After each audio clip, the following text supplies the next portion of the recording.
السلام علیکم ورحمۃ اللہ وبرکاتہ۔ بسم اللہ الرحمن الرحیم۔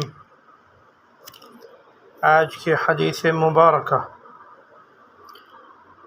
ابو حبیش کی بیٹی فاطمہ رسول اللہ صلی اللہ علیہ وسلم کی خدمت میں حاضر ہوئی اور اس نے کہا کہ میں ایک ایسی عورت ہوں جسے استحاضہ کی بیماری ہے، یعنی حیض کی بیماری ہے، اسی لیے میں پاک نہیں رہتی، تو کیا میں نماز چھوڑ دوں؟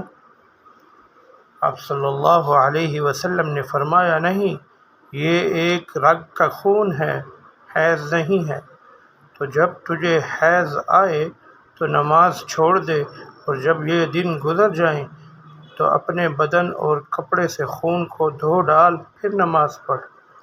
حشام کہتے ہیں کہ میرے باپ عروہ نے کہا کہ نبی کریم صلی اللہ علیہ وسلم نے یہ بھی فرمایا کہ پھر ہر نماز کے لیے وضو کر، یہاں تک کہ وہی حیض کا وقت پھر آ جائے۔ صحیح بخاری حدیث نمبر 228۔ میں رسول اللہ صلی اللہ علیہ وسلم کے کپڑے سے جنابت کو دھوتی تھی، پھر اس کو پہن کر آپ صلی اللہ علیہ وسلم نماز کے لیے تشریف لے جاتے، اور پانی کے دھبے آپ صلی اللہ علیہ وسلم کے کپڑے میں ہوتے تھے۔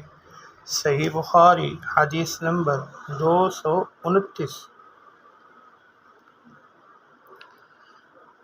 میں نے عائشہ رضی اللہ عنہا سے منی کے بارے میں پوچھا جو کپڑے کو لگ جائے، تو انہوں نے فرمایا کہ میں منی کو رسول اللہ صلی اللہ علیہ وسلم کے کپڑے سے دھو ڈالتی تھی، پھر آپ نماز کے لیے باہر تشریف لے جاتے، اور دھونے کا نشان یعنی پانی کے دھبے آپ صلی اللہ علیہ وسلم کے کپڑے میں باقی ہوتے۔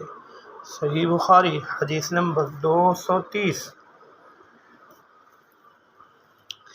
میں نے اس کپڑے کے متعلق جس میں جنابت ناپاکی کا اثر آ گیا ہو سلیمان بن یسار سے سنا۔